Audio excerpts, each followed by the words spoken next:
This is my third live stream today. It's my third live stream today. I want to talk about something that somebody had messaged. He said, he's a friend of mine. He said you should leave the state I'm in, the geographic state I'm in, and I wanted to. I wanted so badly to when I was in college.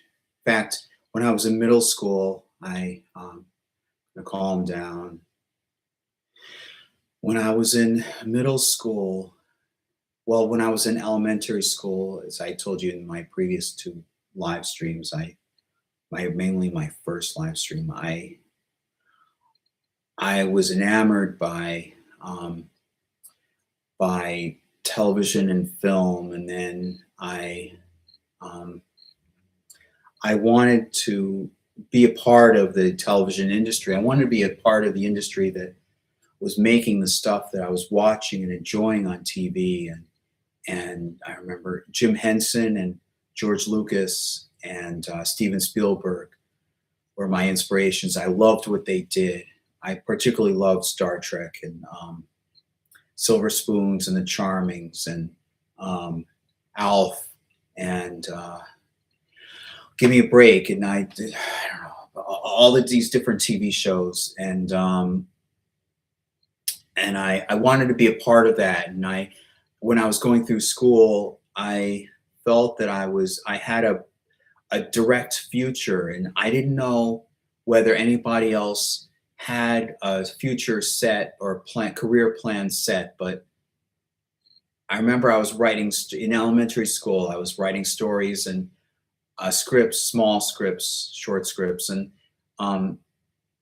I was already taking notes about the universe of Star Trek, how it works, and I was reading books about how the production is behind the scenes. And in middle school, I was writing a little bit more. I wrote a novella. As a matter of fact, I wrote a novella about a Transformers novella, the toy franchise, and it's for a birthday present for my best friend, and apparently he liked it. He read it through and he enjoyed it. It was about 60 pages typed.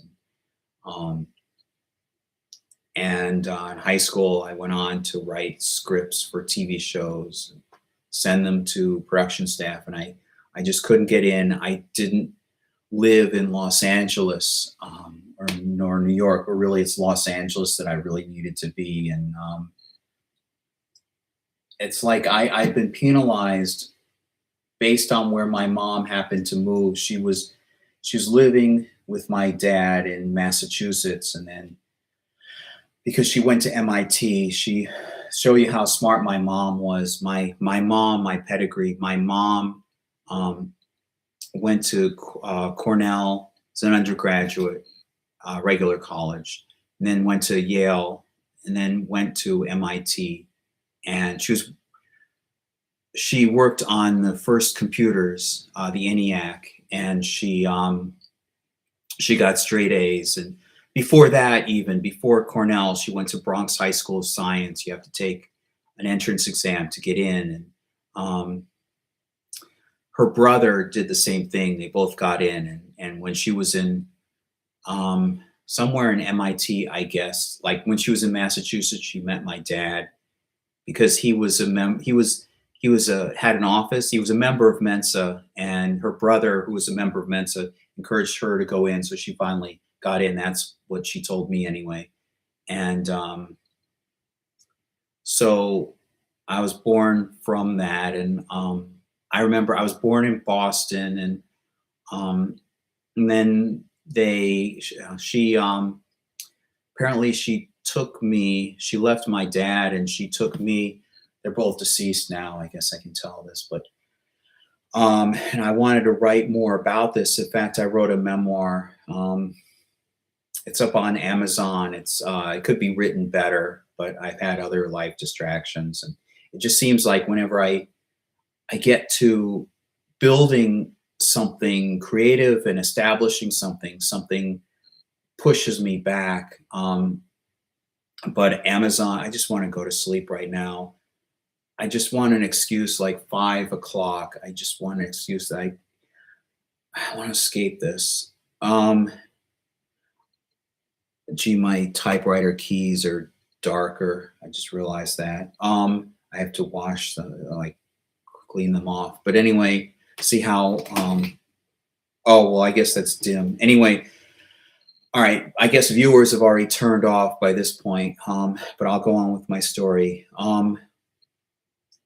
She took me and she went to New York for whatever reason. She grew up in New York initially. She New York City, and then went to Massachusetts, I guess. For I'm guessing MIT is related to that. And um, she took me and went to Albany and Binghamton. No, she went to Canada. She went to, I think, Ontario, and then to Winnipeg. And only recently have I figured out it was probably to escape my dad.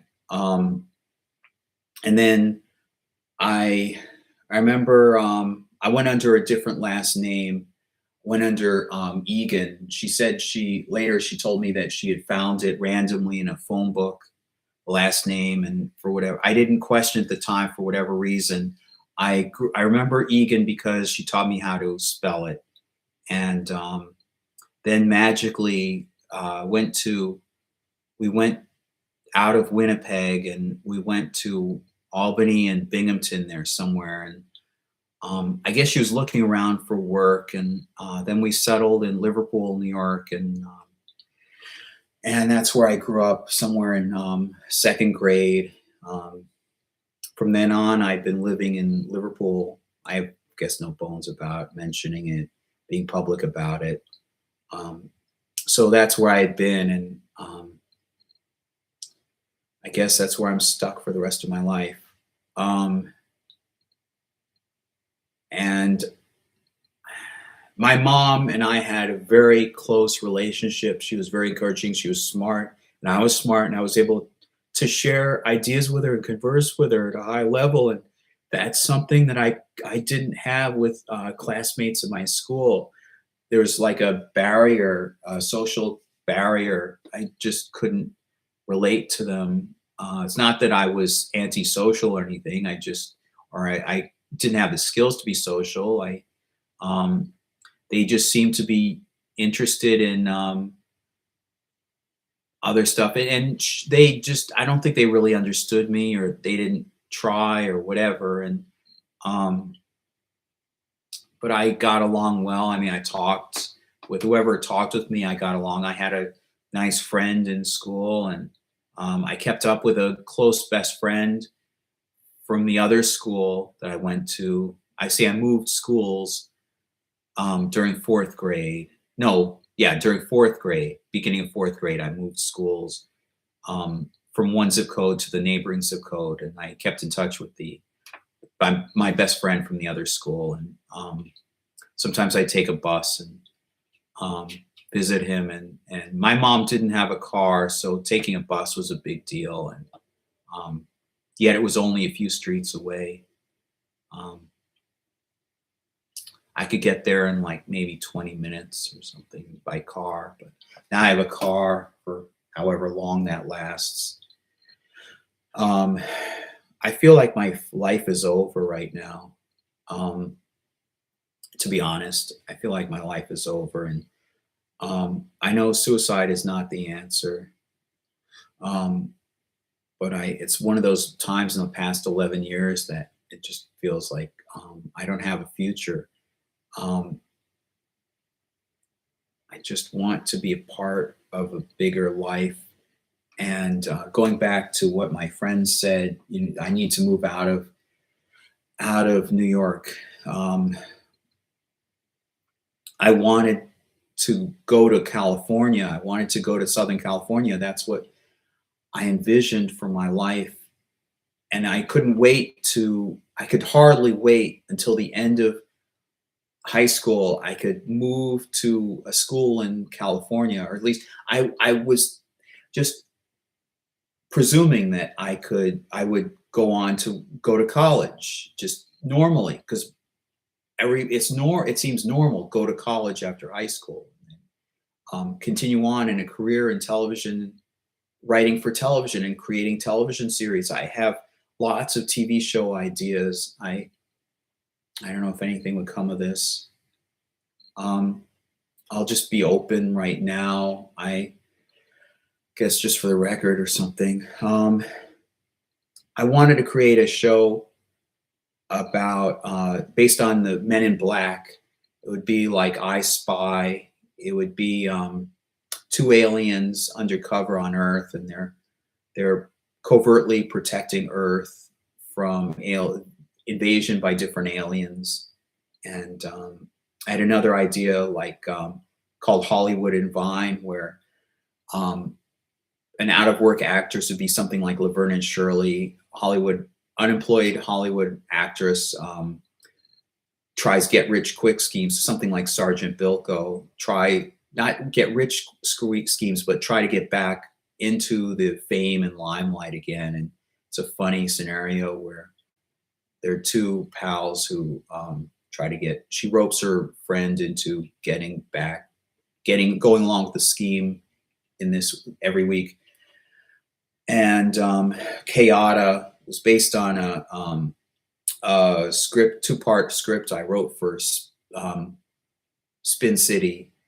That took place in the New York governor's administration. I wanted to, so I adjusted it to be, it's called What a Tangled Web, parts 1 and 2, and I changed it to State of Chaota or something. I really want to do something like Barney Miller or Night Court or WKRP, something with that smart intelligence.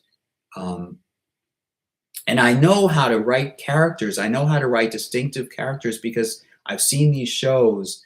I know that in Night Court, for example, how to match the character traits, the interesting, quirky character traits to the positions they have, like the assistant district attorney and the compassionate public defender, and the insightful philosophical judge, and so forth, and the helping court clerk and knowledgeable court clerk, and so forth. And same thing with Star Trek.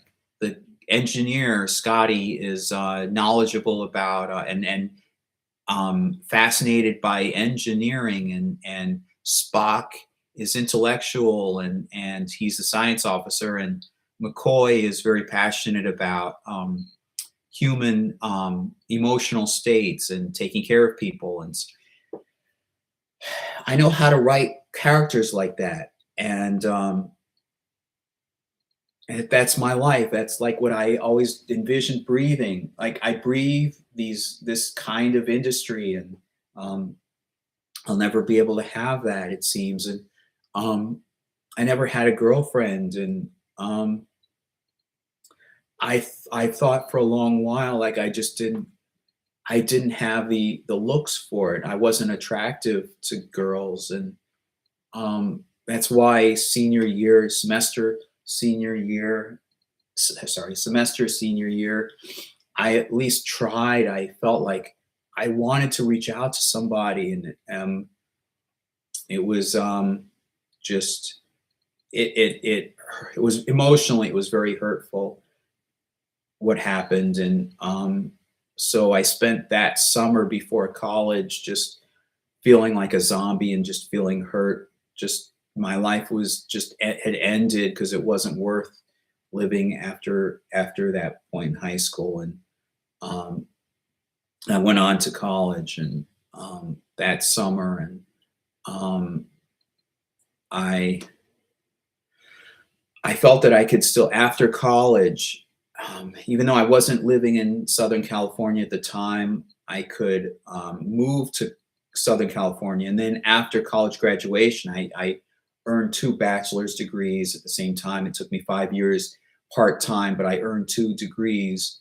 One was in political science because I wanted to become POTUS, President of the United States. And I'd already been doing research on what my administration would be like. I had written an inaugural speech in senior year of high school. That's how much my burgeoning interest in the outside world was, eagerness to join the rest of the world was, eager to start my career in life. And my other degree was in public communication, well, the public communications school, and SI Newhouse Publication, and SI Newhouse School of Public Communications, and um, it's in television, radio, and film, and it's a lot on editing and a lot on screenwriting, and that's where I wrote my first screenplay. I Before that, I had an idea to do, and I started writing a treatment for a true story about the life of a period in there's some UFO researcher who was a staunch advocate of making information public, and wanted to do a story about that. This is in 1993, and somewhere. And I had another idea, and I started writing a script. I remember it was August '93. I was listening to Larry King live on the, or technically it wasn't Larry King live. It was the Larry King show on the radio, and I remember Rosanna Arquette was being interviewed, and I had never seen Rosanna Arquette before, but I fell in love with her voice, and he was saying how beautiful she was, and there was kind of flirting going on, and I even got the cassette tape from line recordings from it, which is probably unplayable now. I mean, literally like damaged, unplayable now. But so I started typing. I would have the radio playing while I was working on my computer, and I just started typing on my classic, my Macintosh Classic, I think it was, and I typed out a mermaid story. I think it was called An Acre in Utopia. May have been something else, and I have that somewhere. A lot of my fictional stuff that's not related to other people's intellectual property, I put scans of it together into a book, fat book, but it's available on Amazon. I think it's called My Creative Work, something like that. And it's cheap to buy, but I wrote a movie, beginnings of a movie. It's short, but I mean, I was in high school, but it's the beginnings of a movie where the scientist discovers a mermaid, and then I was fascinated by that moment in Splash where where you see Madison swimming around in a tank in a science lab, and there's no communication. But I was curious, I was fascinated. How could a relationship develop with other ways of communication, other means of communication? So then a relationship forms and so forth. So I wrote that. I had a mermaid fantasy. I'd be open about that. So I don't know where I'm going to get this rent money from. I'm really scared. $800 each month. And the last time I was able to pay was, I think, September. And I don't know where I'm going to get the money. And I checked the mailbox, and fortunately there's no eviction notice yet. And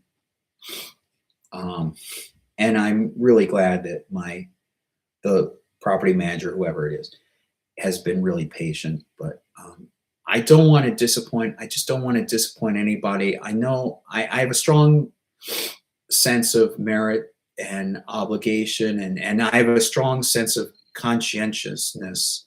I have a strong conscience, and I don't want to hurt anybody. I don't want to not pay my fair share, and I can't, and I don't know what to do. And I put links to my GoFundMe, my previous 2 live streams, and it's actually my LinkedIn profile is www.linkedin.com/GEOFFLINEHAN, and my girlfriend set up a fundraiser. If you put in "Standing with Jeffrey," GEOFFREY, in tough times, that's what it is. She donated $10, and that says here 2% of 800, and 800 still wouldn't do it, but at least it would be a show of some effort. And so anyway, back to my story. After that, I went to college, and I'll skip over mentioning some small story that was inspired by, I think, anyway, some live action thing that would now, I guess I was maybe at the forefront, ahead of the game a little bit. Now there's this found footage era, or found footage genre of movie making, and I had an idea about, inspired by all the talk about, what's his name, O.J. Simpson, the O.J. Simpson thing in 1994. What if you just followed a dramatic story like that? Because the audience was actually doing that. But what if you can concoct some big scandal in the public attention, just like make it up and then tell it through the course of clips of people talking about it? How would would that be a legitimate film? So that's like, I guess I was ahead of the game in terms of the popularity of, maybe not, but the popularity of found footage. I know somebody might say, oh, well, in 1976, there was a movie. No, I don't know. In my comprehension, it wasn't as popular until the 1990s, maybe. But anyway, aside from that, the first script I'd written was Cerberus. It was a UFO screenplay, where several different groups are chasing after a sunken craft in the Pacific Ocean, and I was very proud of it. It was at the end of a screenwriting course, and then sometime later, I was still, by that point, I'd already been enamored by Madonna, and I felt a kinship, and I just, kinship isn't necessarily the right word. I had been going through, I had still felt hurt by this thing from this other person from high school, at the end of high school, senior year. And I wanted to talk with her, and I wanted to talk over things, and there was some attraction. And so I came across Madonna's thing somehow, some way. My attention drew to Madonna somehow. And so I wanted to talk with her, and in one aspect, she was beautiful. Another aspect, she was a creative type. Maybe she could relate to me being a creative type, and smart and clever and imaginative and hardworking and diligent and inventive and coming up with clever ways of like marketing herself. And I'm smart. That all relates to intelligence and cleverness and ingenuity. And we were of like minds, and I wanted to talk with her. And a third aspect was something like an angel, like an angel who could come in and help me out of being stuck, out of this feeling of being behind. I just want to tell you all my stories. I don't know where I'm going to be. I'm going to get through this somehow, but I just want to tell you as much as I can about my life, just for the record. I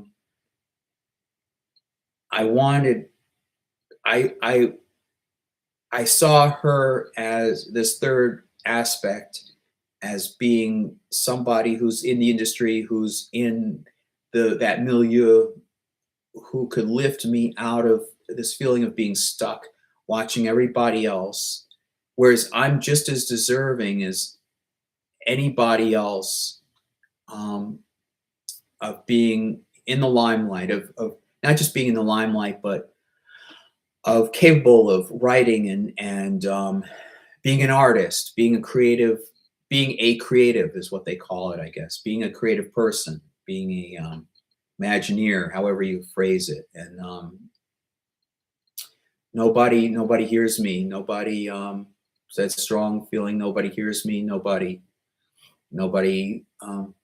So anyway, so I got that feeling, and I wanted to impress her. So I remember I think it was like 1995, I wrote like a parody of her relationship with Sean Penn, and it was short. And then that was for a college project. And then more importantly, around 1998, I wrote a screenplay, another screenplay. I'd also written a parody screenplay of James Bond called Sorry Wrong Movie. And I was proud of that. So there were, in terms of feature films, there was already Cerberus, and there was Sorry Wrong Movie. And then I think I started or I had thoughts about it, a second James Bond parody using the same characters I created. And then this third project came up. I really wanted to impress her. So I wrote this screwball comedy, romantic comedy. The inspiration largely being let me see, the beginning. And I've written about this. I wanted to write at least a book about the making of this failed project. I had in mind bringing up Baby, and because she liked being in the movie Who's That Girl? And she was also in Shanghai Surprise, by the way. The two were screwball comedy in that same genre. So I had in mind running fast and visual action sequences that would match, that would jibe with music. I wanted to set it in the 1980s because that was when she was really alive in terms of her career. And I had nostalgia for the 1980s because that was before this person from the end of high school. I had known her throughout the 1980s when we were going to school together, and I just had nostalgic feelings about school, about the 1980s in general, and like the 1990s being so scattered and being hurt and just different from the 1980s, hurtful and different from the 1980s. It was a happier time in my childhood being in the 1980s. So I had in mind having 1980s music and a soundtrack. I mean, songs that actually fit with the mood of the scenes and helping to tell the story of the movie, and not just thrown in haphazardly or superficially. And it would be like music montages, music cut to fast-paced action sequences like Indiana Jones movies. And it would be something about the music industry and about how, and I was looking around, I was trying to find some kind of objective story. I didn't know about Dramatica at the time. I was trying to find some objective story to base it on because I had this relationship. What if somebody who wasn't famous, just a nobody like myself, bumped into Madonna? What kind of a relationship? And Madonna being Madonna, what kind of a relationship would that be? And so she, and nobody's probably watching now, but I'll go on just for the record.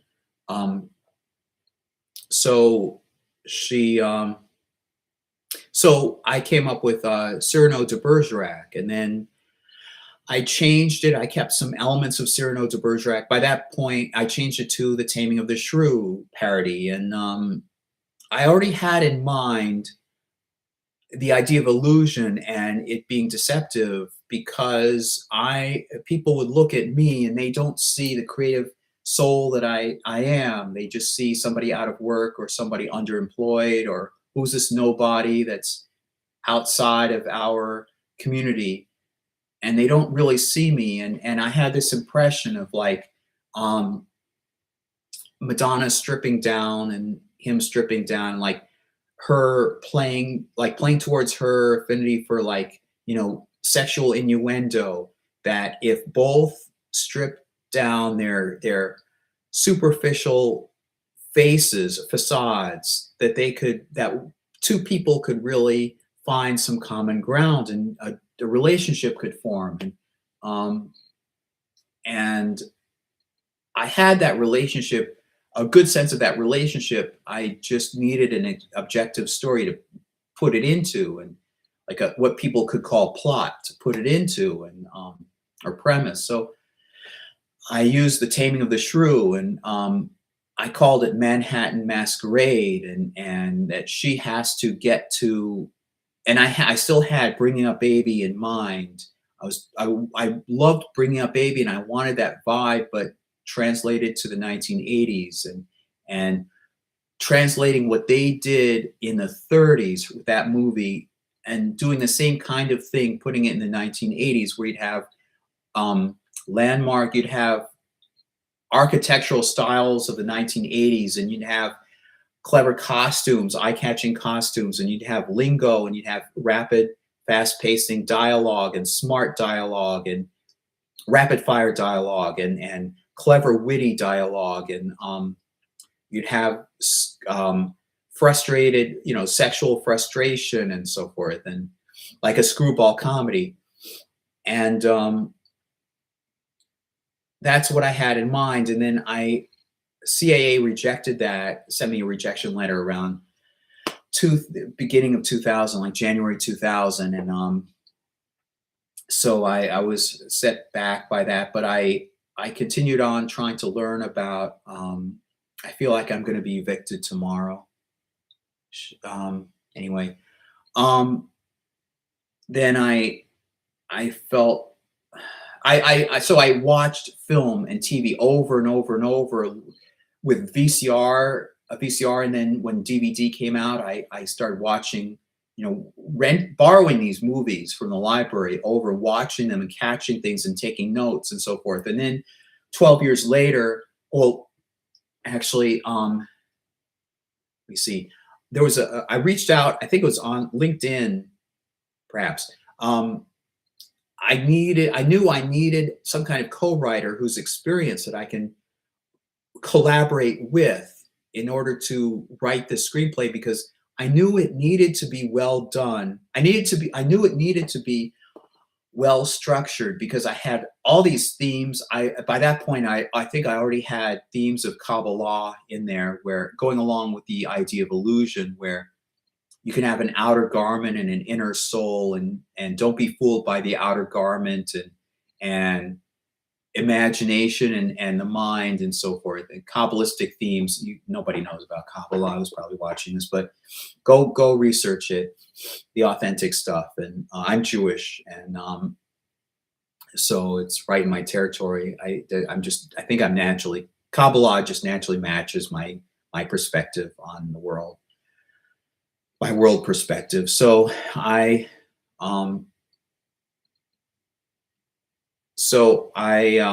had those thoughts and ideas and themes and so forth. And then the thing with the collaboration, the script it wasn't up to par. I needed some kind of screenplay that could skillfully communicate these ideas, so that the audience would not be lost, because this would be fast paced, and you need something just skillfully well crafted, well edited, and so forth. So then right after that, I discovered Dramatica in 2012, and around April or May or something, 2012, maybe June.